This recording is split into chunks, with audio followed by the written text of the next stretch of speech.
আসসালামু আলাইকুম ওয়া রাহমাতুল্লাহি ওয়া বারাকাতুহু। ওয়াজটা যদি ভালো লাগে তাহলে একটা কমেন্ট কইরা যায়েন। আল্লাহ তাআলা আমাদের সবাইকে কুরআন ও সুন্নাহ অনুযায়ী চলার তৌফিক দান করুন, আমিন। স্বামী স্ত্রীর মহব্বত এটা আল্লাহর কাছে প্রিয়, নবীর সুন্নত। প্রশংসা করবেন। পৃথিবীর বিখ্যাত একজন খলিফা ছিলেন হারুন রশিদ। ওনার স্ত্রী ছিল জুবাইদা, বড় পরহেজগার তাহাজ্জুদ গুজারি বিবি ছিল। টুপি সেলাই করে টুপি বানাইতেন, সুতা দিয়ে টুপি বানাইয়া এই টুপি বিক্রি করে জুবাইদা সংসার চালাইতো। রাজকোষ থেকে একটা পয়সাও নিত না, এত আবেদা সালেহা আলেমা ছিল। রাজকোষ থেকে একটা পয়সাও নিত না হযরত জুবাইদা। তাহাজ্জুদের নামাজ পড়তো, বড় পরহেজগার বিবি ছিল। একদিন প্রাসাদের ছাদের উপরে দুইজন বসে বসে গল্প করে। হারুন রশিদ নিজের স্ত্রীর প্রশংসা করতে করতে, গল্প করতে করতে, হাসি তামাশা করতে করতে পাম মারতে যায়, কয় বিবিরে তুমি অনেক সুন্দর। জুবাইদাকে, না কি কও তুমি, কিছু চালাক বউ আছে, ধুর তুমি পাম মারতেছো, বুঝছেন? পামে গলবার চাই না, সহজে বিরাট জ্বালা। তো পাম মারতেছে কিন্তু স্ত্রী পামে গলতেছে না। খলিফা হারুন রশিদ বলেই ফেলছে, বিবিরে যদি তুমি সুন্দর চাঁদের চেয়ে সুন্দর না হও তো তুমি 3 তালাক। তুমি যদি চাঁদের চেয়ে সুন্দর না হও তো 3 তালাক বলে ফেলছে। বলার সাথে সাথে জুবাইদা ডাক ডাকে, স্বামী আমার বললেন কি করলেন কি? চাঁদের চেয়ে তো মানুষ সুন্দর হতে পারে না, চাঁদই তো সুন্দর। আয় আয় চাঁদ মামা, টিপ দিয়ে যা, চাঁদের কপালে চাঁদ টিপ দিয়ে যা। ধান বানলে কুড়ো দিব, মাছ কুটলে মুড়ো দিব, কালো গায়ের দুধ দিব, চাঁদের কপালে চাঁদ টিপ দিয়ে যা। বাচ্চাকে খুশি করার জন্য মা চাঁদনি রাতে বাচ্চারে চাঁদের দিকে তাকায় তাকায় খুশি করায়। চাঁদ তো অনেক সুন্দর, স্বামী আমার করলেন কি আপনি? জুদা হয়ে যান, আমি আপনার জন্য হারাম, আপনি আমার জন্য হারাম। ইরাকের বাগদাদে বড় বড় আলেম আছে, আগে ডাকেন, সমাধান দিবে। সমাধানে যদি আপনি আমার জন্য হালাল থাকেন তাহলে আপনি আমার দেখতে পারবেন, নতুবা আপনার সামনে আমি যেতে পারবো না, আপনি হারাম, চলে যান। পরহেজগার বিবি স্বামী তারাই দিলেন। খলিফা ইরাকের বাগদাদের সমস্ত বড় বড় আলেম উলামাদেরকে ডাকলেন। সমস্ত আলেমরা বোর্ড বসে মহা মুশকিলে পড়ে গেল। এই মাসালা তো কোরআন হাদিসের মধ্যে কোথাও নাই, কিন্তু কি করবেন? কিন্তু দলিলও দিতে পারতেছে না যে মানুষ চাঁদের চেয়ে সুন্দর কিভাবে হয়, কোনো দলিলও তো নাই। তখন উলামা একরাম বলল, খলিফা মনে কিছু নিয়েন না, মানুষ চাঁদের চেয়ে সুন্দর হতে পারে না, সেই জন্য আমাদের ফতোয়া হলো আপনার স্ত্রী তালাক। খলিফার মনটা বেজার, হায় হায় আমি আমার ভালো বউটারে হারাইলাম, এত সুন্দর বউ, তাহাজ্জুদ গুজারি নামাজি বউ কোথায় পাবো? কথা তো সত্য, দেশে তো নারীর অভাব নাই, কিন্তু স্বামী ভক্ত নারী কয়জন? দেশে নারীর তো অভাব নাই, কিন্তু নামাজি নারী কয়জন? দেশে নারীর তো অভাব নাই, ভদ্র শালীনতা লাজুক নারী কয়জন? কি কথা কর না কে? এখন ঘরে ঘরে টিকটক নারী বের হয়ে গেছে, বেড়া বেডি সব এক লগে টিকটক করে। আবার দেখি বুরকাওয়ালা বেডিরাও টিকটক করা শুরু করছে। মানা যাক, দিয়ে যান, শুনিয়া যান। খলিফা হারুন রশিদ মন বেজার, কি করবেন তিনি? ইরাকের বাগদাদের সব আলেমরা ফতোয়া দিছে আপনার বউ তালাক হয়ে গেছে, উপায় কি? খলিফা হারুন রশিদ কয়েক মাস বিরাট মনে কষ্ট, রাজকাজ ছেড়ে দিলেন। সারিয়া দিয়া খলিফা হারুন রশিদ একদিন পরন্ত বেলায় তিনি গাছের নিচে নদীর ধারে বসে বিশ্রাম করতেছিলেন, আর খুব চিন্তা করতেছিলেন, আমি আমার স্ত্রী হারাইলাম, এখন হিল্লে দেওয়া লাগবে, আর এক বেটার লগে বিয়ে দিতে হবে, সেই বেটা ছাড়লে তারপরে আমাকে আবার বিয়ে করতে হবে, কত বড় জ্বালার জ্বালা। না না না, আমার মতো এত বড় খলিফার স্ত্রী অন্য কারো কাছে হিল্লা যাবে, এটা কেমন কথা? উনি খুব দুশ্চিন্তায় পড়ে গেলেন। আমার একটা ছোট্ট ভুলের জন্য আমার জুবাইদাকে কষ্ট দিচ্ছি আমি। নিজের স্ত্রীকে খুব ভালোবাসতেন তিনি, চিন্তায় পড়ে গেলেন, কি সমাধান দিবেন? গাছের নিচে বসে আছেন, হঠাৎ করে এক যুবক আলেম ওই রাস্তা দিয়ে যাচ্ছে, সালাম দিলেন, আসসালামু আলাইকুম রাহমাতুল্লাহ। মুরব্বী, আপনাকে সম্ভ্রান্ত পরিবারের মনে হয়, আপনার পরিচয় কি? বলে, আমার পরিচয় আমি দেশের খলিফা হারুনুর রশিদ। বলে, হ্যাঁ, আপনি খলিফা হারুন রশিদ, তো মন বেজার কেন? গাছের নিচে বসে আছেন কেন? কি ব্যাপার? তখন খলিফা ডাক দিয়ে বলেন, বেটা, এদেশের বড় বড় আলেম যা সমাধান দিতে পারে নাই, তোমার মতো শুকরা আলেমের কাছে বলে লাভ কি? বলে, হুজুর বলেন কি হয়েছে? সিংহের দরজায় ইঁদুরের দরকার হয়। আপনি অনেক বড় খলিফা হতে পারেন, বড় বড় আলেম এদেশে থাকতে পারে, আমার কাছে বলতে পারেন, যদি কোনো উপকার করতে পারি তাহলে সমাধান আপনাকে দিয়ে দিব। খলিফা ডাক দিয়ে বলতেছে, আরে যুবক, আমার স্ত্রীর প্রাসাদের সাথে একদিন পর্যন্ত রাত্রিবেলা দুইজন গল্প করতে করতে বলে ফেলছি, বিবি তুমি চাঁদের চেয়ে সুন্দর যদি না হও তাহলে তুমি 3 তালাক। ইরাকের সব আলেমরা ফতোয়া দিয়েছে আমার স্ত্রী তালাক হয়ে গেছে। এখন বলো, আমার স্ত্রী জুবাইদা বড় পদ্মাবতী, বড় পরহেজগার, তাহাজ্জুদ গুজারি, এমন স্ত্রী তামাম দুনিয়াতেও মিলাভার, কি করা যায় বলো, এখন উপায় কি? তখন এই আলেম ডাক দেয়া বলল, হুজুর আপনি চিন্তা করবেন না বাদশা, আপনার স্ত্রী জুবাইদা তালাক হয় নাই, আমি ফতোয়া দিয়ে দিব আপনার বিবি তালাক হয় নাই। একবার জোরে বলেন মারহাবা। ইরাকের সব আলেম ফতোয়া দিছে আপনার স্ত্রী তালাক। বলে, হ্যাঁ, যারা ফতোয়া দিছে আপনার বিবি তালাক, কালকে মাগরিবের নামাজ শাহী মসজিদে আমি নিজে পড়াবো। আপনি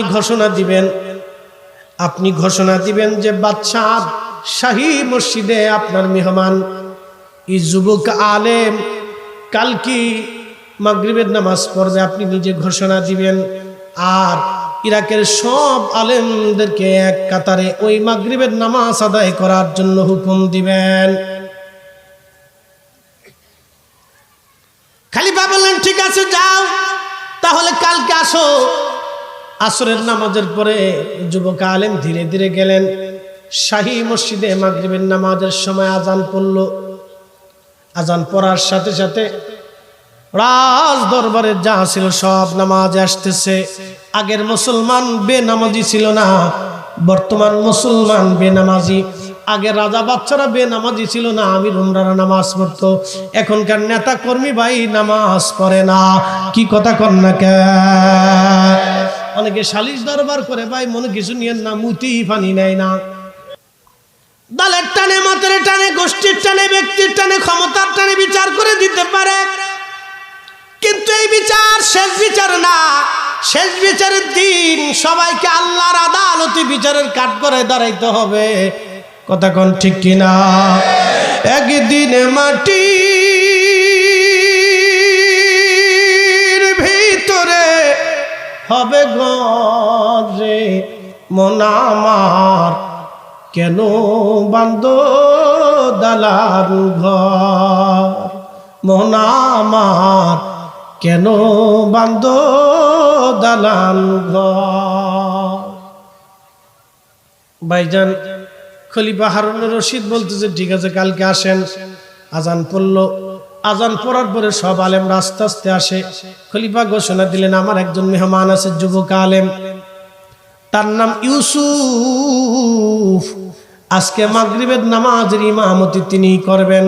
শাহী মসজিদের ইমাম সাহেব, আমার হুকুমে তিনি মাগরিবের নামাজের ইমামতি করবেন। আপনারা সবাই ওনার পিছনে ইক্তেদা করবেন। মাগরিবের নামাজের পরে উনি ফতোয়া দিবেন, আমার স্ত্রী জুবাইদা তালাক হয় না, উনি দলিল দিয়ে যাবে। খলিফা ঘোষণা দিছে, নামাজে দাঁড়াইছে। যুবক আলেম নামাজে দাঁড়াইছে। আলহামদুলিল্লাহি রাব্বিল আলামিন আর রহমানির রহিম মালিক ইয়াউমিদ্দিন ইয়্যাকা না'বুদু ওয়া ইয়্যাকা নাস্তাঈন। সূরা ফাতিহা পড়ছে প্রথম রাকাতে। ওয়াত-তিন ওয়াজ-যাইতুন ওয়া তুরি সিনিন ওয়া হাদাল বালাদিল আমিন। লাকাদ খালাকনাল ইনসান, ইনসান হবে, লাকাদ খলাকনাল ইনসানা ফি আহসানি তাকওয়িম। লাকাদ খলাকনাল ইনসানা, আল্লাহ বলেন আমি অবশ্যই মানবকে সুন্দর অবয়ব দিয়ে সৃষ্টি করেছি। লাকাদ খলাকনাল ইনসানা ফি আহসানি তাকওয়িম, আমি মানুষকে সুন্দর অবয়ব দিয়ে আকৃতি দিয়ে বানাইছি। চিৎকার মেরে জোরে বলেন আল্লাহু আকবার। মানুষের চাইতে সুন্দর কিছুই নাই। এই যে ফুল আপনি দেখেন, ফুল এটা সুন্দর না, এর চাইতে বেশি সুন্দর মানুষ। আল্লাহ বলেন লাকাদ খলাকনাল ইনসানা ফি আহসানি তাকওয়িম, আমি মানুষকে অত্যধিক সুন্দর অবয়ব দিয়ে মানুষ বানাইছি। আল্লাহ মানুষকে সুন্দর করে বানাইছে। আল্লামা ইমাম ইউসুফ তিনি পড়তে লাগলেন লাকাদ খলাকনাল ইনসান, এই ইনসানের জায়গায় বলতে যায় তিনি বললেন লাকাদ খলাকনাল কমার। লাকাদ খলাকনাল কমার, মানে হাদ্দির মুসলমান, আল্লাহ নবীর 11 জন স্ত্রী, আমাদের 11 জন মা। মারহাবা বলবেন না? 11 জন মা আমাদের, সবাই চারপাশ দিয়ে ঘিরে ধরে এসে বলতেছি ইয়া রাসূলুল্লাহ, আজকে বলতে হবে আপনি কারে বেশি ভালোবাসেন। আল্লাহর নবী বললেন বিবির, আরে কালকে সকালবেলা ফজরের নামাজের পরে বলবো কারে ভালোবাসি। এশার নামাজ পরে আল্লাহর নবী 11টা খেজুর নিলেন। আম্মা জান আয়েশার ঘরে যায় একটা খেজুর দিয়ে বলেন আয়েশার আমি তোমার খুব ভালোবাসি। আম্মা জান সাউদার ঘরে যায় বলেন সাউদার আমি তোমার খুব ভালোবাসি। আম্মা জান উম্মে সালমার ঘরে যায় বলেন সালমার আমি তোমারে ভালোবাসি। আম্মা জান উম্মে হাবিবার ঘরে যায় বলেন হাবিবার আমি তোমারে ভালোবাসি। এইভাবে 11 জন স্ত্রীর ঘরে যায় 11টা খেজুর দিয়ে বললেন তোমারে ভালোবাসি, তোমারে ভালোবাসি। সকালবেলা সবাই আইসে হুজুর কারে ভালোবাসেন কইতে হইব। আল্লাহর নবী তার মিশে কথা বলবে না, সবাই জানে আজকে পেছে ফেলাইছি। সব বিবিরা মনে করছে আজকে পেছে ফেলাইছি, দেখি কারে ভালোবাসে। আজকে মুখ থেকে বেরোয় আসবে, নবী মিশে কথা বলবে না। আল্লাহর নবী মুস্কি হাসি দিয়ে বলেন কালকে রাত্রি বেলা যারে খেজুর দিছি তারে ভালোবাসি। আম্মা জান আয়েশা আলহামদুলিল্লাহ, আম্মা জান সাউদা আলহামদুলিল্লাহ, উম্মে সালমা আলহামদুলিল্লাহ। একজন আরেকজনের দিকে তাকায় তুমি আলহামদুলিল্লাহ কাউকে, আমারও তো খেজুর দিছে। তুমি কাউকে আমারও তো দিছে, সবাইকে আমারও তো দিছে। এটা ছিল আল্লাহ রসুলের হিকমত। এই জন্য যার বউ আছে শুনে রাখবেন, একটু পাম দিয়ে রাখবেন, পাম। আর দুনিয়া তো আসাদুম মিনাল পাম, একটু পাম সাম না দিলে বিরাট বড় বিপদ। মাঝে মধ্যে পাম দেওয়া লাগে, পাম। মহিলারা পামে খুশি হয়, জোরে কান মারহাবা। আল্লাহ নবী বলছেন 3 জায়গায় মিশে কথা বলা যায়। 1 নম্বর ভেজাল মীমাংসা করার জন্য, 2 নম্বর জীবন বাঁচানোর জন্য, 3 নম্বর নিজের বউডারে খুশি রাখার জন্য।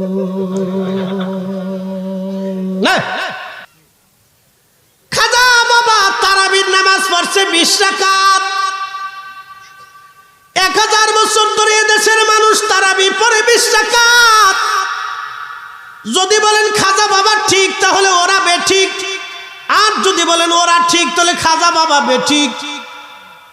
আর খাজা বাবা যদি বেঠিক হয় তাহলে এদেশের মুসলমান বেঠিক। 800 বছর ধরে যারা কবরে চলে গেল সব বেঠিক। তাহলে কবর থেকে উঠে আর নতুন করে কালমা পড়াইতে হবে। তার মানে ওরা যারা বুঝাইতে চায় যে খাজা বাবা বেঠিক, ওদের লুঙ্গির কাপড় উঁচা করে টেস্ট করার দরকার যে মুসলমানই দিছে কিনা। আজ করলে কি লাভ, শুনলে কি লাভ? লাভ হবে তার আমলে, আমলেও লাভ হবে না নবী প্রেম না থাকলে দিলে। নবী প্রেম থাকলে দিলে লাভ হবে কম, আমলে সুপারিশ করবেন নবী রোজ হাসরের ময়দানে। জ্ঞানী যারা বুঝে তারা শুধু ইশারায়, নাদানেরে বুঝাইতে পারে আছে কে কোথায়।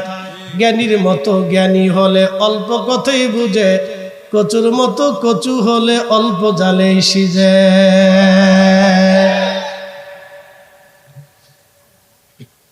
অনাহারদের মুসলমান হযরত ইউনূস আলাইহিস সালাম কালেমার দাওয়াত দেওয়ার জন্য সালানা অঞ্চলে গেলেন। ছোট্ট একটা জনপদ, মাত্র 1.5 লক্ষ মানুষের বসবাস। বহু বছর দাওয়াত দিল, কোনো মানুষ কবুল করে না। সামান্য কিছু মানুষ কালেমার দাওয়াত কবুল করলো। হযরত ইউনূস আলাইহিস সালামের খোদারি পয়গম্বর মনটা বেজার করে রওনা হয়ে গেল, না আর এই দেশে থাকা যাবে না। মন বেজার করে সালানা বন্দরে ওমান সাগরের পারে এসে দাঁড়াইলো। এই দেশ ছেড়ে অন্য দেশে চলে যাব, আর থাকবো না। সমুদ্রের নৌকায় উঠছে, জাহাজে। ওদিকে সালানা অঞ্চলের উপরে আল্লাহ গজব নাজিল করলেন।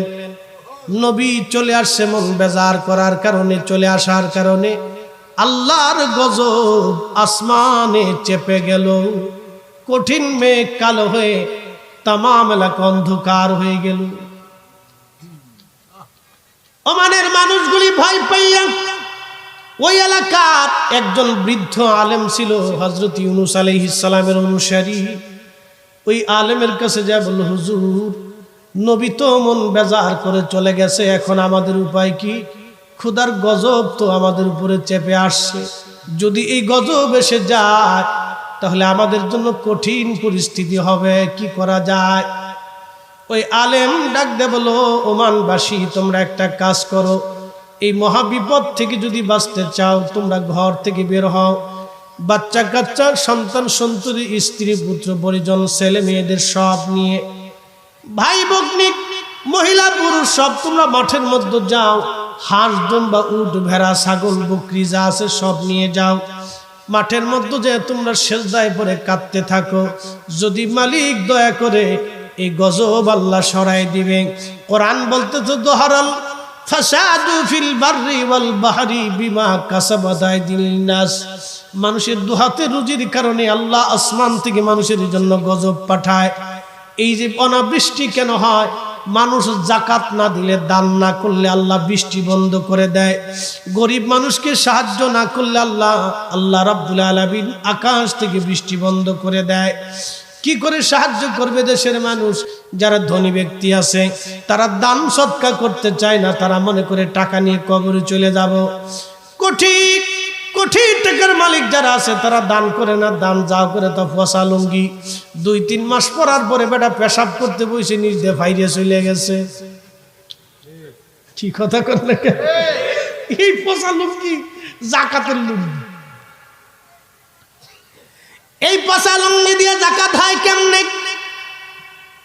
মানুষ যখন দান করা ভুলে যাবে, খোদার আকাশ থেকে বৃষ্টি আসা বন্ধ হবে, রিজিকে ফসল বন্ধ হয়ে যাবে।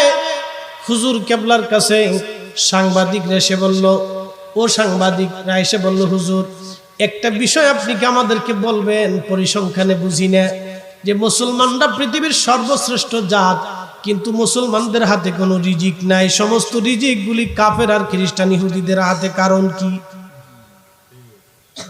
দেখবেন উন্নত বিশ্বগুলি, চীন উন্নত, জাপান উন্নত, কোরিয়া উন্নত, রাশিয়া উন্নত, ইউরোপ উন্নত, আমেরিকা উন্নত, অস্ট্রেলিয়া উন্নত, সব খ্রিস্টান কাফের দেশ। এরা বিরাট বড় বড় উন্নত, আর যত অভাবী মিসকিন বিপদ আপদগ্রস্ত সব মুসলমান। কারণ কি? আল্লাহর ওলি জবাব দিয়েছিলেন, বাবা, খ্রিস্টান কাফেররা তারা মাখলুকদের সেবা করে, মানুষদেরকে খাওয়ায়, দান করে। তার মানে সারা রাত্র ওয়াজ করি, এই ওয়াজের কারণে ঘুমাই ঘুমাই আমরা ওয়াজ করি। এই জন্য আমার হুজুর কেবলা বলতেন, বাবা যদি আল্লাহ আল্লাহ আল্লাহ আল্লাহ জিকিরে নিজের জিহ্বাখানা জিন্দা করতে পারো, 33 কোটি লতিফার ভিতরে একটা লতিফা যদি জাগ্রত হয়, তাহলে মরণে আল্লাহ আল্লাহ আল্লাহ আল্লাহ, কবরে আল্লাহ আল্লাহ আল্লাহ, হাসরে আল্লাহ আল্লাহ আল্লাহ, সুযোগে আল্লাহ, গোসলে আল্লাহ, চলতি আল্লাহ, মরণে আল্লাহ, ঘুমে আল্লাহ, সব জায়গায় আল্লাহ আল্লাহ। ও বান্দার আর কোনো ভয় নাই, কথা কোন ঠিক না বেঠে? যুগ শ্রেষ্ঠ মহাবলী আমার মুর্শিদ মাওলানা, ঠিক কিনা? যুগ শ্রেষ্ঠ মহাবলী আমার মুর্শিদ মাওলানা, এক নজর দেখলে যারে দিলের জ্বালা থাকে না, এশকের গভীর তত্ত্ব যদি জানিতে চাও, প্রেমের গভীর তত্ত্ব যদি জানিতে চাও, ওরে কামেলের পদ তলে নেশার হইয়া যাও। কথা বলেন ঠিক না বেঠে? বন্ধুগণ, খুবই মনোযোগ দিয়ে কথাগুলি শুনে যাবেন, না কষ্ট হইতেছে আপনাদের? আজকে সারা রাত তো চলবে ইনশাল্লাহ, কোনো কারণ? হ্যাঁ, চলবে চলবে চলবে, সারা রাত তো চলবে আজকে। মোটামুটি তাবারক যাতে সকালবেলা ঠান্ডা হয়ে যায়, আর এটা যাতে না খাওয়া যায়,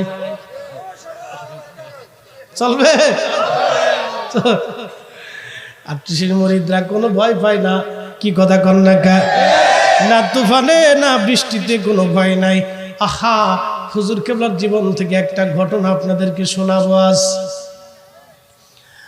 মনোহরদের জাকির ভাই বোনেরা, এলাকার সুন্নি মুসলমান বন্ধু সকল, খুবই মনোযোগ দিয়ে শুনে যান। কেন আমরা অত্যধিক পরিমাণে আল্লাহর জিকির করব? আল্লাহর একজন নবী, তার নাম হযরত ইউনূস আলাইহিস সালাম, বর্তমানে ওমান, এই ওমানের সালালা একটা এলাকা আছে, এই এলাকার ভিতরে আল্লাহ তাকে দ্বীনের দাওয়াত দেওয়ার জন্য পাঠাইলেন। বেশি মানুষ না, মাত্র 1 থেকে 1.5 লক্ষ মানুষ ছিল ওই এলাকায়। 1 থেকে 1.5 লক্ষ মানুষের হেদায়েতের জন্য আল্লাহ হযরত ইউনূস আলাইহিস সালামকে আল্লাহ পাঠাইলেন। হযরত ইউনূস আলাইহিস সালাম ওই এলাকায় দ্বীনের দাওয়াতের জন্য চলে গেলেন। আল্লাহর পয়গম্বর যখন দ্বীনের দাওয়াতে গেলেন, যাওয়ার পরে ওই এলাকার মানুষ হযরত ইউনূস আলাইহিস সালামকে মানল না, দ্বীন কবুল করল না। দেখেন, আগের জমানার নবীরা দ্বীন প্রচারের জন্য কত কষ্ট করত। আগের জমানার উম্মতদের অন্তর বিরাট বড় বড় শক্ত পাথরের মতো ছিল, কিন্তু এই জমানার নবীর উম্মতের অন্তর খুব মোমের মতো নরম। আগের জমানার কোন নবীর একজন উম্মত, কোন নবীর কোন উম্মতি নাই, কিন্তু দেখেন এই জমানায় আমার নবীর উম্মতের, আল্লাহর ওলিদের মুরিদের সংখ্যা লাখে লাখে, কোটি কোটি। কথা কোন ঠিক কিনা? কোটি কোটি। খাজা বাবা আজমিরি একা, খাজা বাবা আজমিরি একা, আমরা লাখে লাখে কোটি কোটি মুসলমান। খাজা বাবা আজমিরি একা, খাজা বাবা আজমিরি একা। এ দেশের উপমহাদেশে আলেম আছে প্রায় 50 লক্ষ।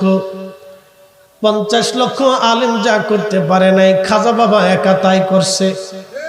মনোযোগ দিয়ে দেন, আজকে একটা পরিসংখ্যান দিই। এখানে মাহফিল হয়, সেখানে মাহফিল হয়, ভারতে মাহফিল হয়। আমি ওই জানুয়ারিতে ইন্ডিয়াতে মাহফিল লাগছি। আমাকে ভদ্রলোক বলল, হুজুর আপনাকে রিসিভই করব প্রায় ৫,০০০ মোটরসাইকেল থাকবে খালি আপনার রিসিপশনে। বললে আপনাকে রিসিভ করব বিমানবন্দর থেকে ৫,০০০ শুধু মোটরসাইকেল আপনার থাকবে। আর কি পরিমাণে মানুষ হবে আপনি শুধু বুঝেন। আপনি আসবেন এই কথা শোনার কারণে আমার কাছে প্রায় ২৫০ ফোন এই পর্যন্ত আইছে যে হুজুর আসবে কিনা। অনাহারদের ভাইরা মনোযোগ দিয়ে শুনিয়া যান। এমন পীরের গোলামি আমরা করি যার পাওয়ার দুনিয়াতেও যেমন দুনিয়ার নিচে যাওয়ার পরেও তার চাইতে ৭০ গুণ বেশি। এই কথা কর না কে জোরে বলেন। অলিদের পাওয়ার কি কবরে মাটির নিচে গেলে কমে যায়? স্বর্ণের টুকরা উপরেও স্বর্ণ, মাটির নিচেও স্বর্ণ। হীরার টুকরা মাটির উপরেও হেরা, মাটির নিচেও হেরা। আল্লাহর ওলিরা মাটির উপরেও ওলি, মাটির নিচেও ওলি। বিশ্ব ওলি মাটির উপরেও ওলি, মাটির নিচেও বিশ্ব ওলি। কি কথা কর ঠিক কিনা? মনোযোগ দিয়ে শুনিয়া যান। ৬০ লক্ষ আলেম, হাজার হাজার মাহফিল, লক্ষ লক্ষ মসজিদের ওয়াজ, প্রত্যেক জুমার ওয়াজ, প্রত্যেক মাহফিলের ওয়াজ, তাবলীগ জামাতের তাবলীগ, খানকার পীর মাশায়েখদের তালিম তরবিয়ত, এত কিছু মুসলমান বানাইলাম আমরা কয়জন? খাজা বাবা আজমিরি একা মাহফিল হয় নাই, এত সেমিনার নাই, ইউটিউব নাই, চ্যানেল নাই, পত্র নাই, পত্রিকা নাই, ট্রেন নাই, বিমান নাই, গাড়ি নাই। দুর্বৃত্তের জমানায় পায়ে হেঁটে হেঁটে দাওয়াত দিলেন খাজা বাবা আজমিরি একা একা। সেই দিন একার দাওয়াতে ১ কোটি মানুষ কালেমা পড়ে মুসলমান হলো। তাহলে বুঝেন খাজা বাবার পাওয়ার কত। খাজা বাবার পাওয়ার যদি এটা হয় তাহলে রহমাতুল্লিল আলামিনের পাওয়ার কত। রহমতের নবীর পাওয়ার, নবীর ক্ষমতা, নবীর শক্তি নিয়ে যারা আজকে প্রশ্ন তোলে ওরাই হলো বর্তমান শয়তানের দালাল। মনোহরদির মুসলমান খাজা বাবা আজমিরি কালেমা আনলেন ১০০০ বছর আগে। শাহজালাল কালেমা আনলেন ৮০০ বছর আগে। খাজা বাবা আজমিরি কালেমা আনছেন ১০০০ বছর আগে।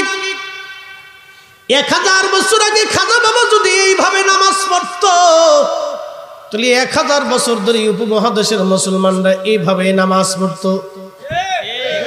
কথা কন না কে জোরে কন। খাজা বাবা নাভির নিচে হাত বেঁধে নামাজ পড়ছে বিদায় এদেশের ১০০০ বছর ধরে কোটি কোটি মুসলমান নাভির নিচে হাত বেঁধে নামাজ পড়ে। আজকে ওরা কারা বুকের উপরে হাত বেঁধে নামাজ পড়াইতে যাইয়া আমার সমাজে, আমার গ্রামে, আমার মসজিদে কারা ভেজাল বাঁধাইলো? ওরাই হলো বর্তমান জমানার শয়তানের দালাল। নারে তাকবীর, না না একসাথে নারে তাকবীর, নারে রিসালাত, আহলে সুন্নাত ওয়াল জামাত, খাজা বাবা ফরিদপুরি, বিশ্ব ওলি ফরিদপুরি, আজকের মাহফিল নারে তাকবীর। শয়তান এসে কি আইছে? একসাথে বলেন লা হাওলা ওয়ালা কুওয়াতা ইল্লা বিল্লাহ, লা হাওলা ওয়ালা কুওয়াতা ইল্লা বিল্লাহ। শয়তান আছে। এই রাস্তাঘাটে আপনি যদি এই দোকান বসতে দেন তাহলে শয়তান আসবে। এটারে অন্তত ৫ কিলোমিটার দূরে রাখতে হবে, শয়তান চলে যায়। এরিয়ার ভিতর থাকিস না। এগুলো থাকলেই লটপটি চটপটি বাদাম চানাচুর গুতাগুতি লাতালাতি এগুলো চলে, বুঝতে পারছেন? এগুলো দূরে রাখতে হবে। এগুলো শয়তানের একটা আলামত আর কি। একসাথে জোরে বলেন তো আল্লাহু আকবার। শয়তান চলে গেছে। আবার পরে লা হাওলা লা হাওলা ওয়ালা কুওয়াতা ইল্লা বিল্লাহ। একসাথে জবান খুলে দুরূশি পড়েন আল্লাহুম্মা সাল্লি আলা সাইয়্যিদিনা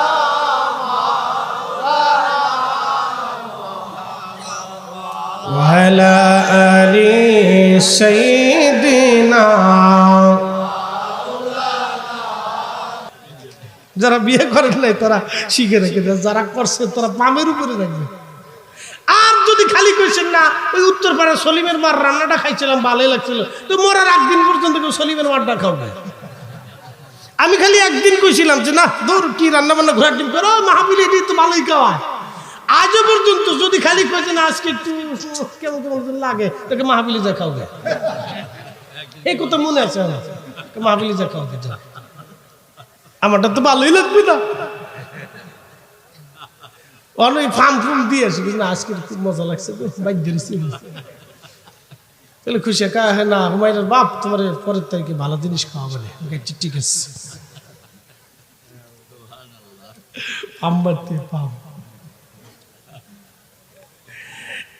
মুসলমান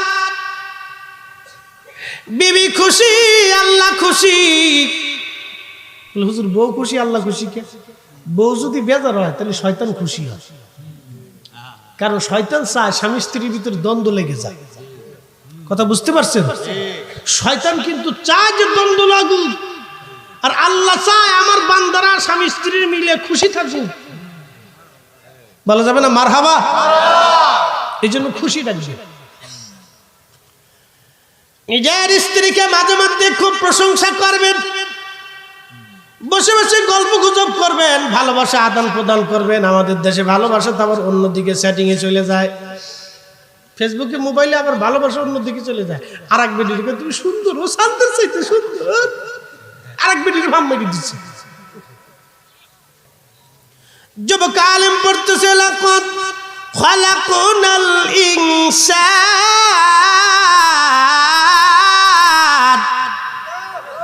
ইনসান না পড়িয়া যুবক আলেম বলল লাকাদ খালাকনাল কমারা ফি, কমার মানে চাঁদ, ইনসান মানে মানুষ। আল্লাহ এই আয়াতে ইনসান শব্দ ব্যবহার করেছেন, চাঁদের কথা আল্লাহ বলেন নাই। ইমাম ইউসুফ পড়তেছে লাকাদ খালাকনাল কমারা, পিছন দিক থেকে আলেমরা বলল আল্লাহু আকবার, মানে লুকমা দিছে, ভুল হইতেছে। আবার ইমাম ইউসুফ শুরু করছে ওয়াত্তিন ওয়াজ-যাইতুন ওয়া তুরি সিনিন ওয়া হাদাল বালাদিল আমিন লাকাদ খালাকনাল কমারা ফি, পিছন দিক থেকে আবার আল্লাহু আকবার, মানে আবার লুকমা এসে আপনার ভুল হচ্ছে। হযরতে হারুন রশিদ নামাজের মধ্যে চিন্তা করে হাই হাই কত বড় হুজুর ধরে নিয়ে আসলাম, সূরা ৩-এর ভিতরেই ভুল করে, এই হুজুর বলে আবার বউ তালাকের ফতোয়া দিবে। বেড়ায় মনে মনে আমার বউ গেল, ইজ্জত গেল, হাই হাই রে কোন হুজুর আনছি, সূরা ৩-এর মধ্যে ভুল করতেছে, এই হুজুর আমার ইজ্জত শেষ করে দিল, আজকে আমার বউ গেল, ইজ্জত চলে গেল। নামাজের মধ্যে খুব চিন্তা, নামাজ শেষ। হযরত ইমাম ইউসুফ চিন্তা করলেন ৩বারের মাথায় যদি ভুল করে তাহলে তো নামাজ দোহরায় পড়তে হবে। আবার তিনি ৩বারের মধ্যে সূরা বলেন লাকাদ খালাকনাল ইনসানা ফি আহসানি তাকওয়িম সুম্মা রাদাদনাহু আসফালা সাফিলিন। নামাজ শেষ করলেন, মাগরিবের নামাজ শেষ করার পরে আলেম ওলামা কয় খলিফা তো মাথা নিচে করে বসে রয়েছে, খলিফা কোন হুজুর ধরে নিয়ে আসছেন, এটাই বলে আপনার বউ তালাকের ফতোয়া দিবে। যে সূরা ৩-এর মধ্যে মাগরিবের নামাজে দুইবার ভুল করলো, সে কি ফতোয়া দিবে? ইমাম ইউসুফ ডাক দিয়ে বলেন আলেমরা মনে কিছু নিয়েন না, আমি ভুল করি নাই, ভুল আপনারা করছেন। নামাজ পড়েছেন আপনি, ভুল করছেন আপনি, আমাদের ভুলের কথা আপনি কেন বলেন? আমরা তো ভুল করি নাই, ভুল আপনি করছেন।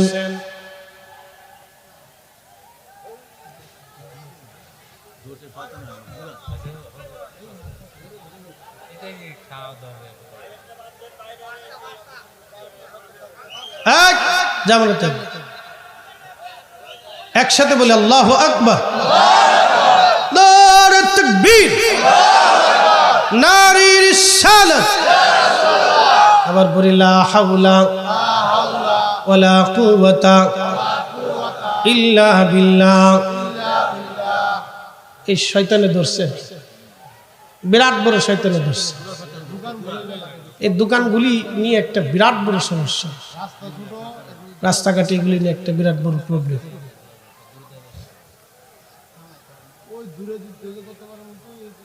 আচ্ছা যাক, ওখানে ভলেন্টিয়ার দু একজন যান, হ্যাঁ ভলেন্টিয়ার দু একজন যাই ওই পোলাপানের পারাপারি আর কি।